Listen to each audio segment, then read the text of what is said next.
Euh, Bonsoir à vous et bienvenue sur la chaîne YouTube de Coach Sarah.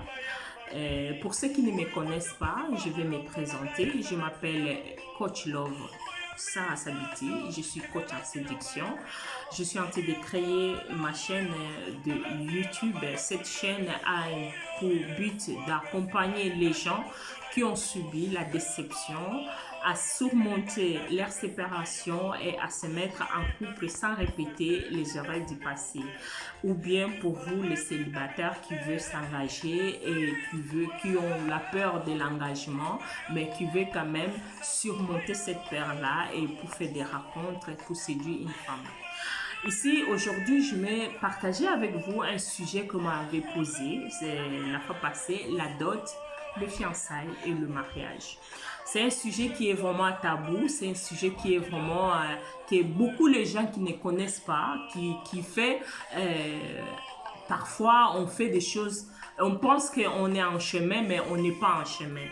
Après avoir plusieurs fait recherches, je suis allée à l'ambassade du Congo, puisque je suis d'origine congolaise. Je suis allée ici en Belgique et je suis allée à la commune ici en Belgique pour savoir, pour avoir un peu l'équilibre, c'est quoi la dot, c'est quoi le fiançailles et c'est quoi le mariage civil. Donc, première étape, d'où commence la dot? La dot, ça vient de juifs. Je ne vais pas entrer dans l'histoire, mais vous savez que non, je suis chrétien.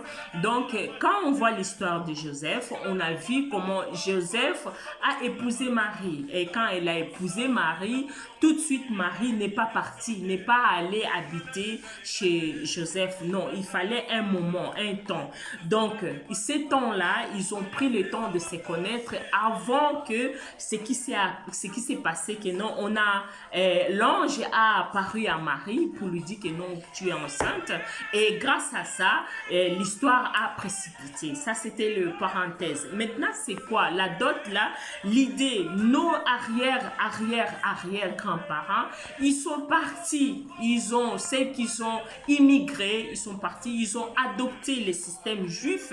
Ils ont amené en Afrique, vers, donc, Afrique centrale, on les appelle les Bantous ou le pull. Donc, les gens là, en Afrique, on a pris cette caractère et cette coutume-là, on a amené ça chez nous. Et quand on a amené chez nous, on a adopté cette coutume. On a adopté vraiment que non, ça devient, la dot, ça devient quelque chose qui est vraiment très important chez nous en Afrique, et quelque chose qui est très important. Maintenant, chaque pays africain a sa façon, a son origine, a ses concepts de voir des choses. Étant que coach, que j'ai fait des recherches, la dot, c'est tout simplement deux familles qui se ressemblent. Donc, ça veut dire quoi? Ça veut dire que toi, l'homme, toi et la femme et ton mari, vous êtes unis, vous avez pris la décision de dire que non, l'homme a pris la décision de dire que non, je vais t'épouser. Et la femme, tu es d'accord que oui, je veux ce monsieur pour le mariage. Alors, on voit, c'est unis ensemble, moi et toi, moi la femme, je vais aller voir ma famille, je vais lui dire, voilà maman, voilà j'ai un homme qui veut vous voir. Et à ce moment-là, l'homme qui va venir vous voir, et ma famille à moi, la femme, va faire la dot, et cette dot est la liste, et cette liste-là, je vais aller donner à mon mari et à la famille de mon mari. Et on va situer une date, là on va se voir. Et au moment où maintenant le jour J de la dot, c'est ce qui est important que je vais dire ici, c'est deux familles qui se réunissent. Quand il y a une dot, donc il y a la famille de l'homme, il y a la famille de la femme qui se réunit. Donc c'est la présentation. C'est ça que non, ici on dit que non, il y a le fiançailles. Donc c'est une période de fiançailles. Quand deux familles se croisent au moment des dots, si par exemple je suis à Bafoussam ou bien je suis à Lubumbashi, là quand même la Lubumbashi, il y a les communes et tout ça. Si par exemple je suis dans un village là où il n'y a pas commune, il n'y a pas une église locale, alors la dot là c'est très important. J'ai dit bien, la dot est très important pour nous les Africains, c'est pour l'honneur de la femme et c'est pour l'honneur de la famille. Mais ça ne constitue pas le mariage. Ça ne constitue pas, on dit que non, parce que l'homme t'a doté, tu es marié. Non, ce n'est pas le moment où la femme va porter les noms de l'homme. Non, ce n'est même pas le moment là. C'est un moment de fiançailles. C'est un moment que non, moi la femme, je vais étudier l'homme.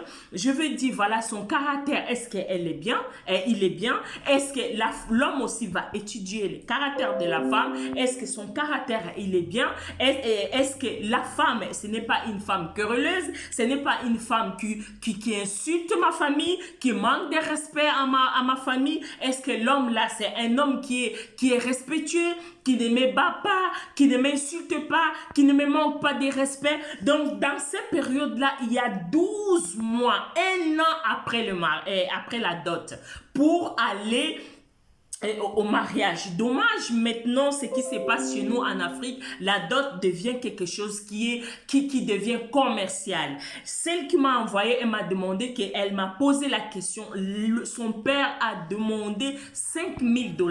$5 000, quand tu donnes déjà $5 000 pour la dot ou bien la pré-dot qui est 2 500 et la dot, je ne sais pas, c'est 5 000 ou bien combien, ça devient peut-être 7 000 ou bien combien, 7 000 €. En 7 000 €, si la personne travaille déjà, il gagne 250 €, c'est impossible d'économiser l'argent pour doter la femme.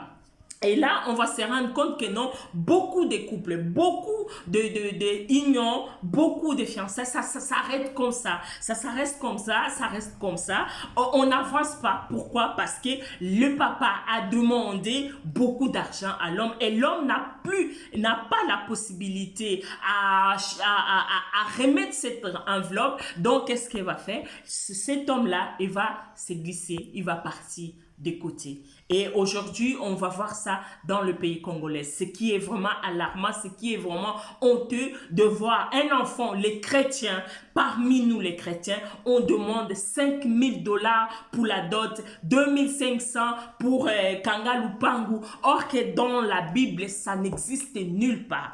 Et toi, la femme, quand toi, ton père demande quelque chose comme ça, tu ne peux pas accepter, tu les cales en l'air parce que ça n'est écrit nulle part que le père va demander un argent colossal comme ça. La dot, ça reste quelque chose qui est symbolique. La dot, ça n'a jamais été commercial. Maintenant, chez nous au Congo, ça devient commercial. Tu vas acheter, on sait que non, en Afrique, on est dans une famille qui est vraiment très nombreuse. Et tu vas voir que dans cette famille, on a 8 tantes. Et dans 8 tantes, là, chaque tante va avoir un super was. Si tu fais un super was ici, c'est 80 €. Et chaque 80 €, tu multiplies par 8, ça devient combien? Et sans oublier la liste, sans oublier ce qu'on a demandé, les sels, les trucs, ça devient colossal pour l'homme. C'est la raison à laquelle je suis en train d'appeler les gens,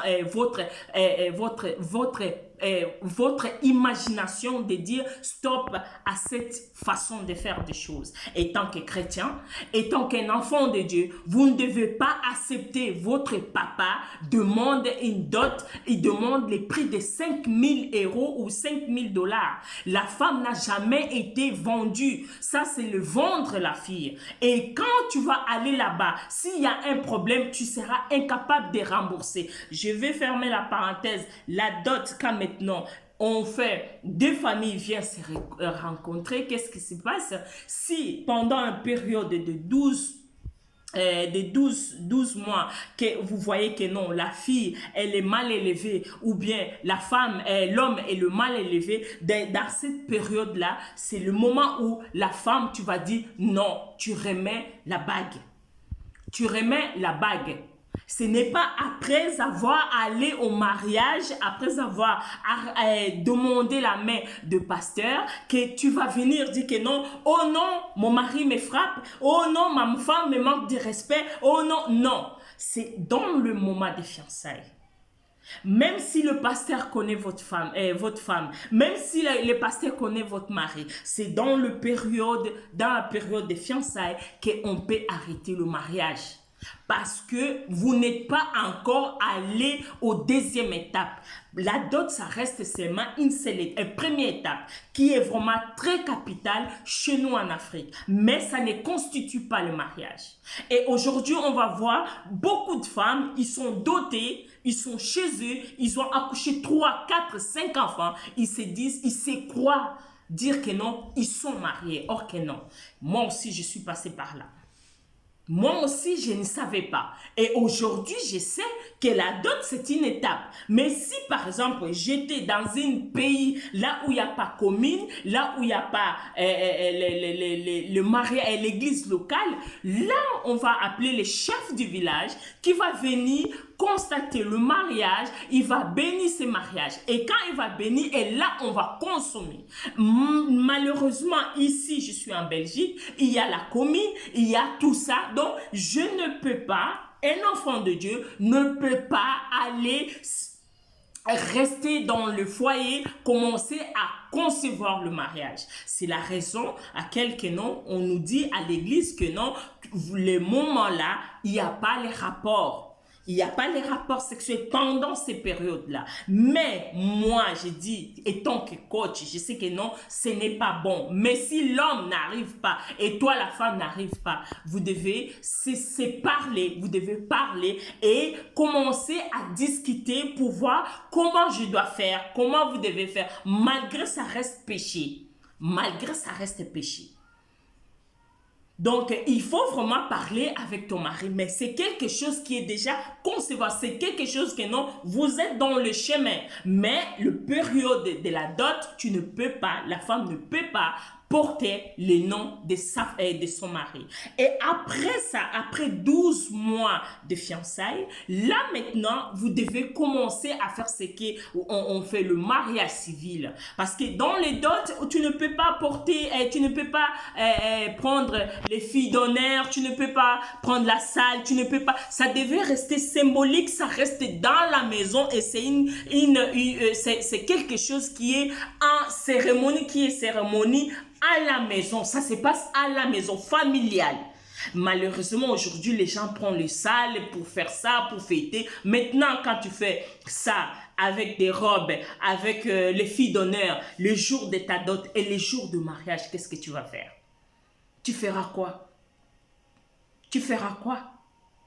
C'est la question qu'il faut se poser. C'est quoi le but de la dot? Et au moment des fiançailles, si je répète bien, si le monsieur, tu vois que non, la femme, elle est mal élevée, la femme n'est pas bon, ou bien l'homme voit que non, sa femme n'est pas bon, c'est la période là qu'on arrête les fiançailles. Mais je ne dis pas, je n'appelle pas les gens ici pour diviser. Non, je ne suis pas là pour diviser. Mais si tu sais que non, tu étais déjà doté, va à la commune. Concrétise là. Tu n'as pas besoin de salle. Tu appelles les témoins. Vous vous mariez, 2, 3 personnes. Et la commune vous donne le papier. C'est l'acte-là qui est très important. Dans ce monde, on a 3 actes qui est très important. Il y a l'acte de naissance, l'acte de décès et l'acte de mariage. Dans la dot, il n'y a pas un acte. Il n'y a pas un papier qui dit que non, Madame Songolo doit être Songolo. Il n'y a pas. Donc, prenez le temps de voir que non, où est ma place dans cette union. C'est très important quand tu arrives jusqu'à la fin. Il faut savoir que quand Jésus va venir, il te trouve dans cette période-là que tu es en train de dire, oui, c'est mon mari, tu es en train de commettre l'adultère, tu es en train de pécher. Et le péché, c'est la mort. Je ne juge pas les gens parce que moi-même, je suis pas saint. Mais il faut savoir que quand tu es doté, tu es un enfant de Dieu, vous devez marcher selon l'esprit. Donc l'esprit nous demande d'aller aux sources. Et c'est quand vous allez aux sources et vous faites premier pas la dot, après la dot, vous devez aller à la commune pour faire le mariage civil. Après le mariage civil, c'est là où on voit le mariage de Dieu. Dans l'église, là, les pasteurs viennent bénir le mariage. Et quand le pasteur va bénir le mariage, il n'y a plus l'autre personne qui va dire à ce moment-là, c'est fini, que je vais divorcer, que qui que ce soit, ou bien non, il n'y a plus en arrière. C'est quand on va, le mariage, quand tu rentres, on ne fait plus demi-tour. Avant de faire demi-tour, avant de te marier, avant de mettre la bague, vous devez réfléchir 1000 fois. Et pendant des périodes, pendant les moments des périodes de fiançailles, ce n'est pas 10 ans. Aujourd'hui, les Africains restent 20 ans sans se marier. On dit que oui, je suis dotée, mais tu n'es pas marié. Alors, je pense que non, je t'ai répondu. Je pense que non, on va se retrouver prochainement, si Dieu le veut, la semaine prochaine.